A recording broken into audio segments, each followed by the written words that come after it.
napuno na si Senador Ping Lacson sa mga nasa likod ni Gutesa. Sabi ni Ping Lacson, hanggang saan ba aabot ang panlulukong ito? Ay kasi mga kabunyog, mga kababayan, binerify ni Ping Lacson sa kanyang mga connections.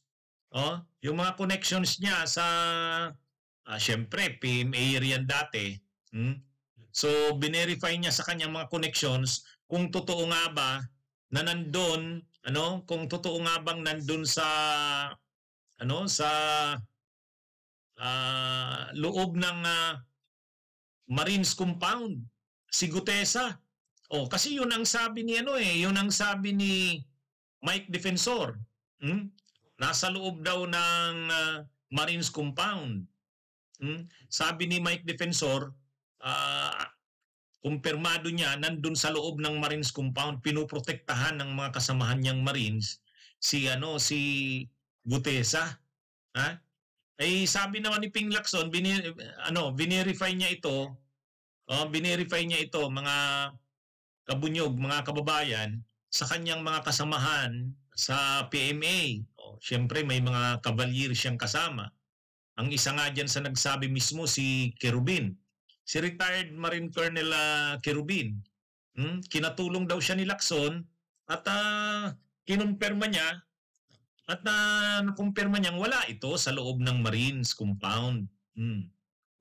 Sabi ni Kerubin, imposibleng nandoon kasi hindi naman pwede pag retired ka na, pag wala ka na sa serbisyo, hindi ka pwedeng magstay.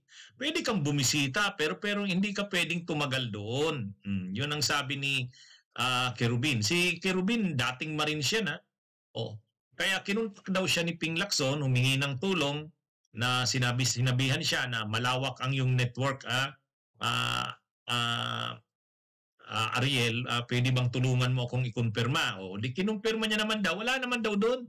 Ganun din ang sabi ng tagapagsalita ng Philippine Navy, si Philippine Navy spokesperson Martinez. Sabi niya, wala. Kinumpirma din nila, wala doon. Saka hindi daw sila makikialam diyan sa mga ganyang issue kasi political yan. Yung mga engagements daw ngayon ni Gutesa, wala silang alam diyan kasi nang umalis na yan sa Philippine Marines 2020, mula noon wala na, hindi na daw sila diyan kay Gutesa. Anyway, medyo sabi ni Lacson, kinumpirma niya na wala nga doon. Kaya napikon ngayon si Lacson. Sabi ni Ping Lacson, hanggang saan ba aabot ang panlulokong ito? Medyo na siya kasi ang inaano ni Lacson, dapat mag-appear na si Gutesa para matapos na yung issue na yan. Kasi siyempre ini-issuehan siya. Ini-issuehan si Ping Lacson na parang inaano niya si Gutesa, hindi niya pinapahalagahan. Kaya sabi ni Ping Lacson, lumabas na kasi si Gutesa. Kung sino man ang handlers niya, alam naman natin ang tinutukoy ni Lacson na handlers. Ang inaakusahan niyang handlers nagpapagalaw kay Gutesa, sila Defensor at saka si Marcoleta. Sinabi pa nga ni Lacson, si Senador Marcoleta, hindi lang yan simpleng may alam siya sa mga galaw ni Gutesa kasi nung dumating daw si Gutesa doon sa Senado, tumuloy ito doon sa opisina ni Marcoleta. Ilang mga kalahating oras daw yatang nag-usap doon. Di ibig sabihin, may papel talaga si Marcoleta kay Gutesa. Hindi simpleng walk-in si Gutesa na parang nag-offer na lang ng kanyang hindi. Yun ang paniwala ni Lacson. Kaya dito sa mga isyong ito kay Gutesa na hindi maintindihan kung nasaan, sinasabi ni Defensor nandun daw sa Marines, yun naman pala wala. Kinumpirma na ni Lacson, nagalit na si Lacson, napiko na. Sabi niya, hanggang saan ba aabot ang kanilang ang panlulokong ito? Ang masaklap kasi siya pa yung sinisiraan, si Lacson. Sabi ni sa mga interviews kay Marcoleta at sa mga programa ni Marcoleta, sinasabi niyang bakit daw binabago ang direksyon. Dapat daw pahalagahan din si Gutesa kasi si Gutesa daw yung nagko-connect ng dots kay Saldico at kay Romualdez. Pero bakit daw parang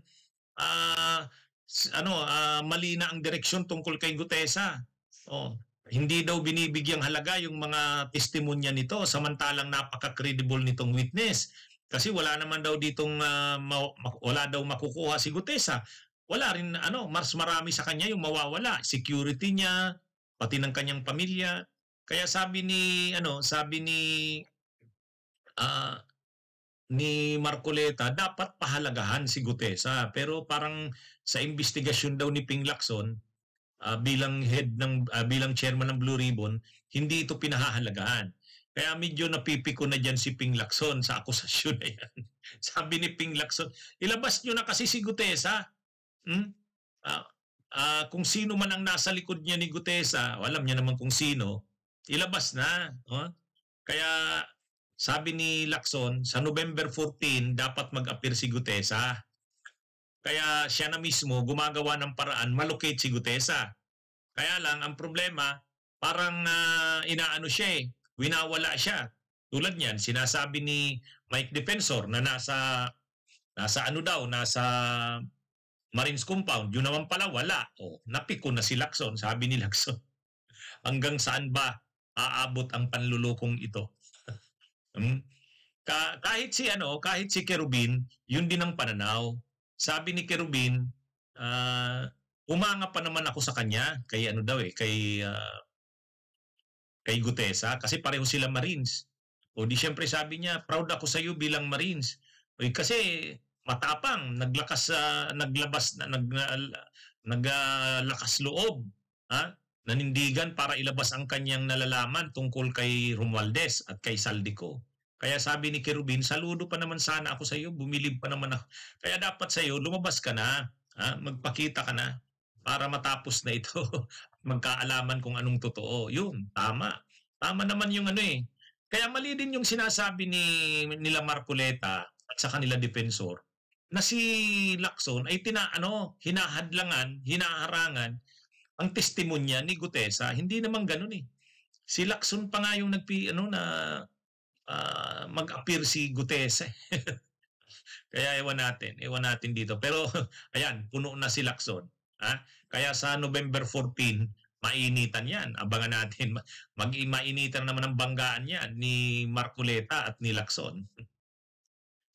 Bunyog, halikan na kasama ka. Bunyog, kapag buklod ay may pag-asa.